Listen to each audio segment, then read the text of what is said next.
दोस्तों, दिल्ली की हवा फिर से जहर बन चुकी है। AQI 400 के पार। सांसें लेना मुश्किल, लेकिन अब एक बड़ा कदम उठाया गया है। 29 अक्टूबर को कृत्रिम बारिश आर्टिफिशियल रेन करने की तैयारी सरकार के द्वारा, दिल्ली गवर्नमेंट के द्वारा। इस बीच दिल्ली के पर्यावरण मंत्री मनजिंदर सिंह सिरसा ने भी एक बड़ा बयान दिया। उन्होंने कहा कि हिंदुओं और सनातनियों को प्रदूषण के लिए दोष देना पाप है।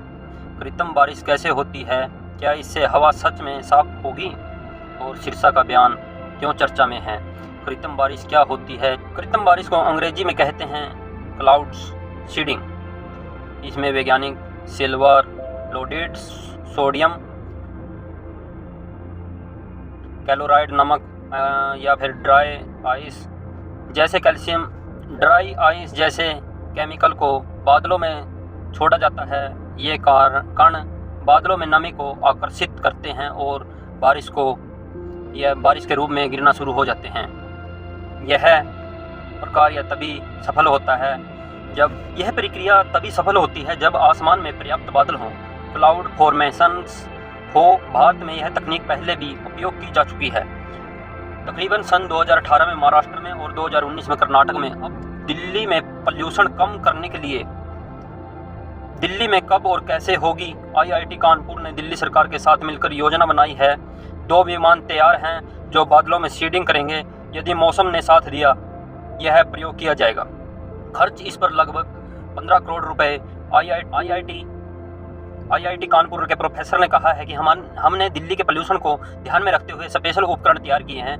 बादल घने होने से बारिश को संभावना लगभग 70%। सरकार ने माननीय रेखा गुप्ता जी के सीडिंग के एक्सपेरिमेंट में कामयाबी हासिल की है। कानपुर के माध्यम से जो कल सेस्ना प्लेन उड़ा था, आकर उसने एक छोटे बादलों पे क्लाउड सीडिंग बढ़ जाती है। दिल्ली का AQI 400 से 450 के बीच में पहुंच चुका है और सांस की बीमारी, आंखों में जलन और गले में खराब के मामले बढ़ रहे हैं।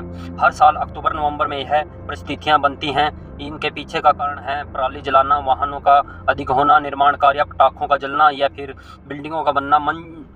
मनजिंदर सिंह सिरसा का बयान। दिल्ली के पर्यावरण मंत्री मनजिंदर सिंह सिरसा ने मीडिया से बातचीत की और AAP सरकार हिंदुओं को, सनातनियों को प्रदूषण के ये बहुत बड़ा पाप है। दिल्ली और धर्म परंपराओं को दोष देना गलत है। उन्होंने यह भी कहा कि इस साल दिल्ली की हवा पिछले सालों से बेहतर है और 365 दिनों में से 200 दिन शुद्ध हवा दिल्ली को मिली है। अब तक तकरीबन 365 दिनों में से 200 से ज़्यादा दिन स्वच्छ हवा दिल्ली को मिली है। और साथ ही सिरसा ने बताया कि क्लाउड सीडिंग तभी होगी जब बादल मौजूद होंगे। बिना बादलों के कृत्रिम बारिश करना संभव नहीं। क्या आर्टिफिशियल रेन सच में काम करेगी? वैज्ञानिकों का कहना है कि यह केवल अस्थायी समाधान है। बारिश से कुछ दिनों तक धूल मिट्टी व स्मॉग बैठ जाएगी, लेकिन यह समस्या पराली, वाहन, इंडस्ट्री या धुएं वहीं रहेंगे। यानी कि एक इमरजेंसी रिलीफ है, ना कि परमानेंट क्योर्स। पिछले साल चीन, UAE और अमेरिका ने भी इस पर प्रयोग किया गया था। नतीजे 40 से 60% तक सफल रहे और जनता की राय। कुछ लोग कह रहे हैं कि सरकार ने अच्छा कदम लिया, इससे थोड़ी राहत मिलेगी। वहीं कुछ लोग बोल रहे हैं कि ये सब दिखावा है, असली काम प्रदूषण के स्रोतों पर होना चाहिए। तो दोस्तों, अगर 29 अक्टूबर को बादल बने रहे तो दिल्ली में मशीन के द्वारा बारिश होगी। कुछ देर के लिए हवा साफ हो जाएगी, लेकिन जब तक गाड़ियां, फैक्ट्रियां और पराली पर नियंत्रण नहीं हुआ, तब तक हर साल यही हालात दिल्ली के बने रहेंगे। यह क्या कृत्रिम बारिश सही कदम है या सिर्फ दिखावा? आपकी राय कमेंट में जरूर दें और ऐसी ही अपडेट के लिए चैनल को लाइक करें, शेयर करें और सब्सक्राइब करें, ताकि आप आने